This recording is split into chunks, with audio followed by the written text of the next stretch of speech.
We've been keeping you apprised of what the FBI has been learning from its raid of John Bolton's home and his private office today. The search warrant returns for the former National Security Advisor were released by a court. What did they show?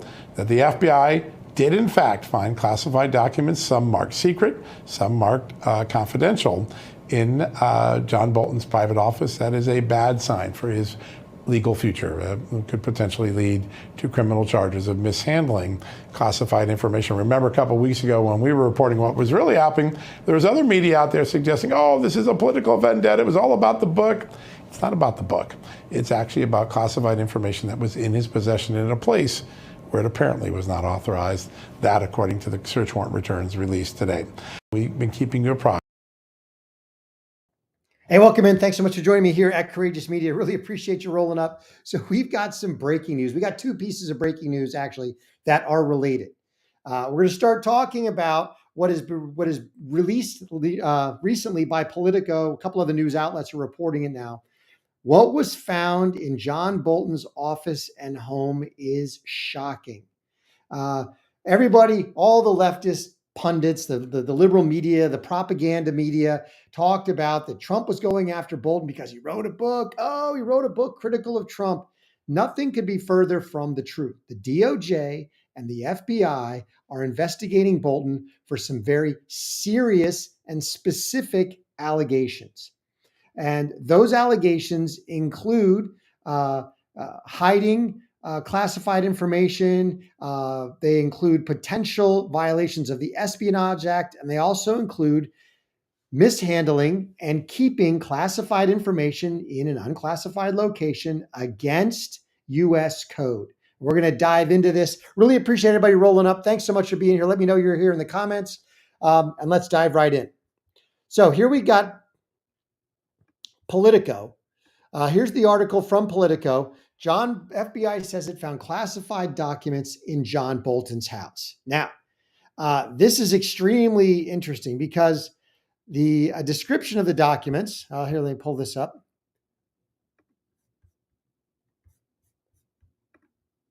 All right. So here's the article. FBI says it found classified documents in John Bolton's office, but here's where it gets really spicy. The August 22nd search, for everybody remembers, there was we all reported it when the FBI actually raided the house.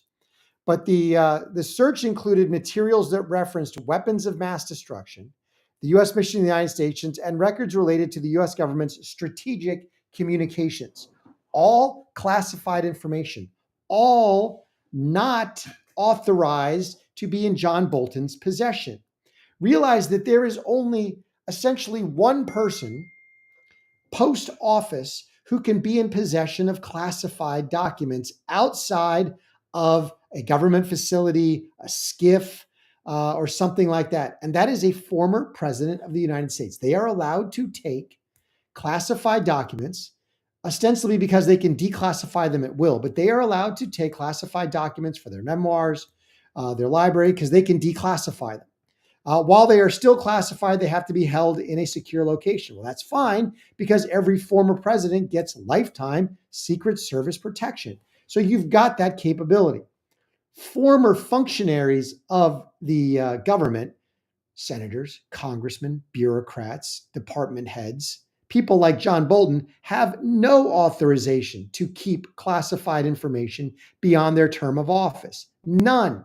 They have no Secret Service protection warrants. They have no authorization to keep classified documents in their office or their home or anywhere. So now you've got serious repercussions against John Bolton for what is going on here. This is absolutely amazing stuff. Now I wanted to talk about the charges that could be leveled. So categories of potentially, so he had secret documents. There are three levels of classified documents, essentially three basic levels. There's basically sensitive or confidential. Then there's secret, and then there's top secret. Now there's subcategories within that. There's top secret, no foreign. There's documents that are so secret that they cannot even exit government facilities. Presidents can't have them. Nothing. They're only viewable in SCIFs, things like that. So Bolton had the middle range, but still, these are classified documents, and he is not allowed to be in possession of them, certainly not after his term of office. So John Bolton is being investigated for two things, really. And that is, withholding or potentially destroying classified documents, Defense Department documents, in violation of the Espionage Act, and the other is mishandling and unauthorized keeping of classified documents. Both of these carry potentially serious prison times, years in prison. If anybody doesn't remember, there was a story of a Navy seaman. So he was, an enlisted guy in the Navy. He was serving, I believe he was a cook. You have to look up the story, but he was a cook, I believe, on a nuclear submarine. So essentially, the nuclear submarine, the entire thing is classified. And so what he did was he took either pictures or video of the kitchen because he wanted to show his parents where he worked. Now, he didn't transmit this information. He didn't send it over email. He didn't text it. He had it on his phone. He took it to his parents and he showed them.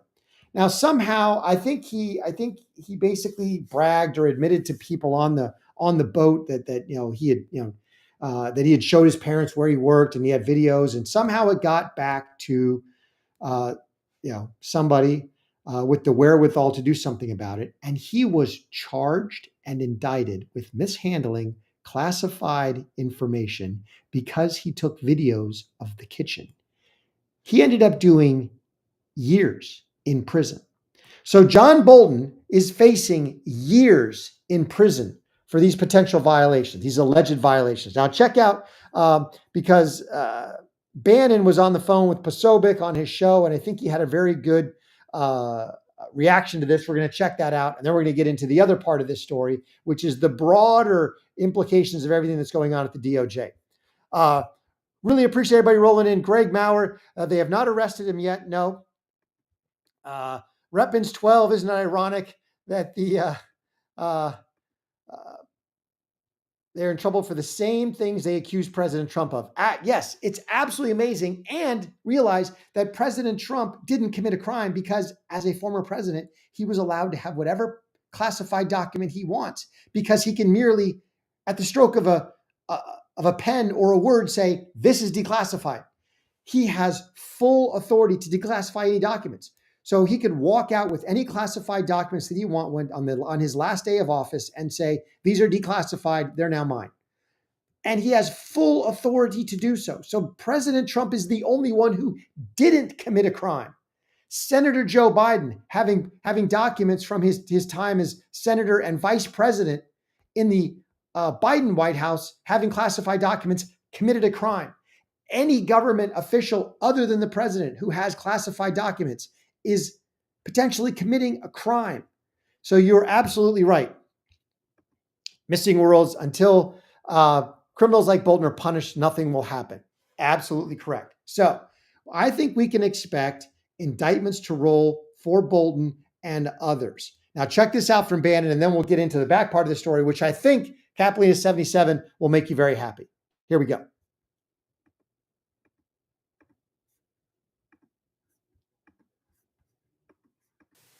John Bolton, Jack Posobiec, you have been all over this situation, and now the mainstream media, as much as it hurts them, are calling out, your reporting and analysis.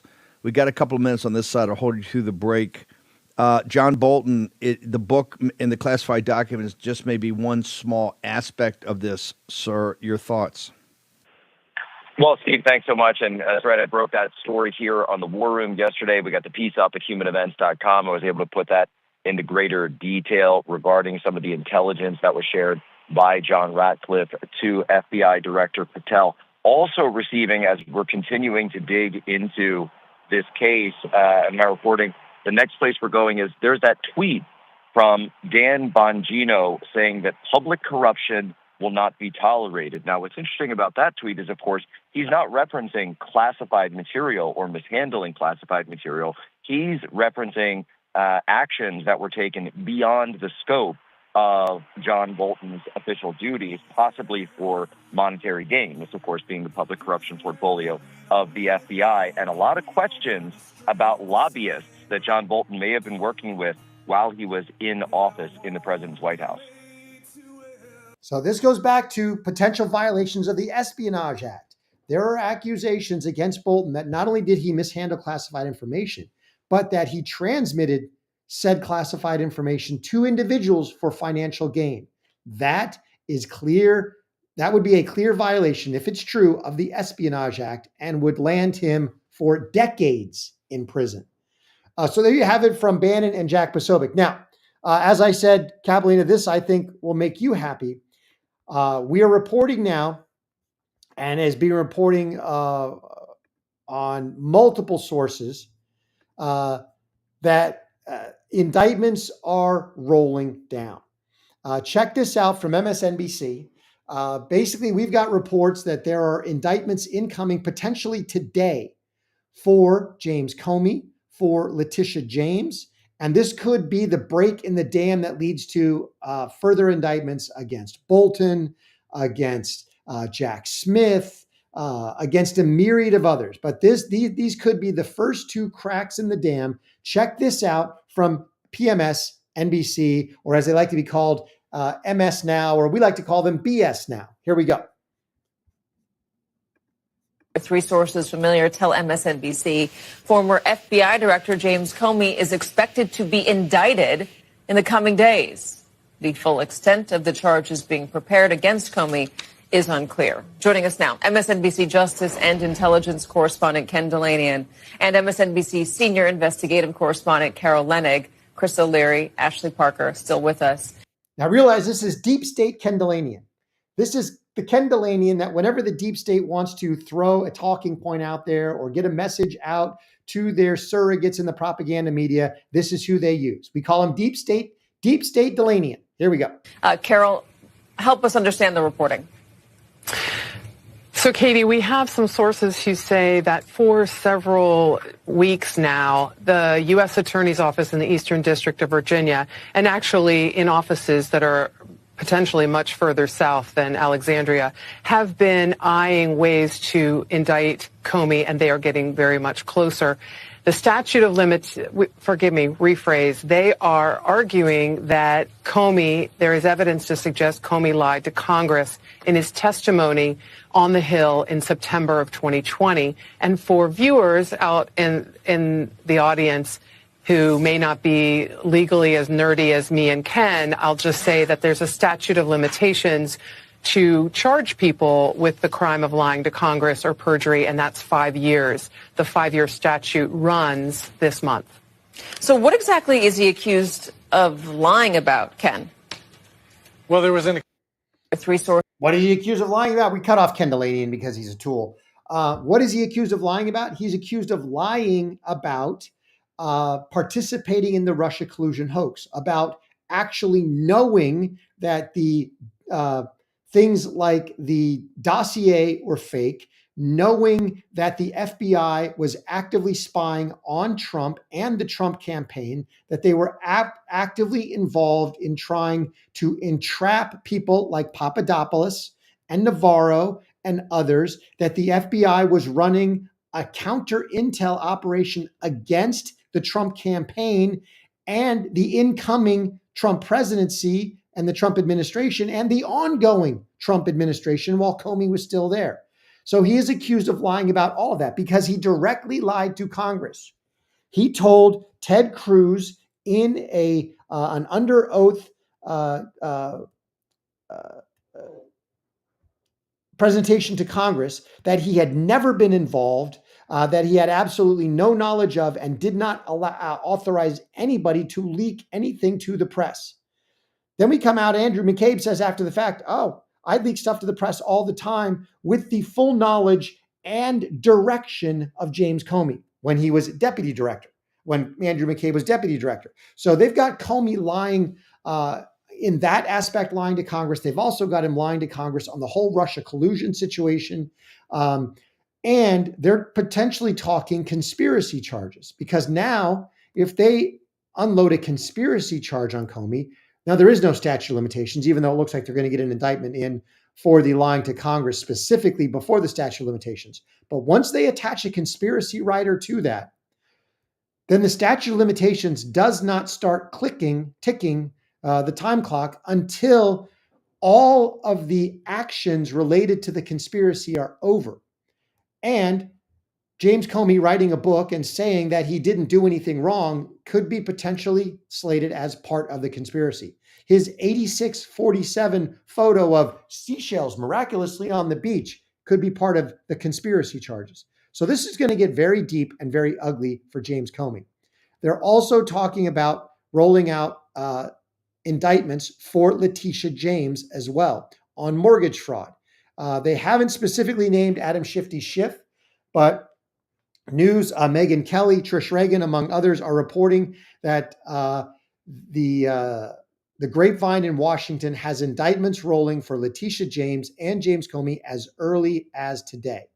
Now, somebody asked, unclear, lying to Congress, just one charge, indictments reference 12. Indictments are only the beginning. Exactly. But indictments lead to actual trials. And that's what we need to see. We need to see Comey, James, Shifty Schiff, all of them, Jack Smith, everybody arrested, perp walked in handcuffs in front of the media, and then brought into a courtroom. And the evidence aired against them, aired for all the world to see. That's what needs to happen. These people need to suffer real material losses, loss of their reputation, loss of money, loss of comfort, loss of position, and if convicted, loss of their freedom for years. Let me know what you think in the comments. Really hope everybody, Kobe will look nice in an orange jumpsuit. Yeah, he's a tall one. They may have to go to the big and tall prison outlet for that one. But really appreciate everybody rolling up. Please, if you haven't, smash that like button for me. Hit the subscribe button as well. Really appreciate everybody rolling. If you haven't subscribed, please do so. And if you're willing and you like the content, please share A Courageous Media with everybody that you know. Remember, God is good and He is sovereign. It'll all be good in the end. Till I catch you next time.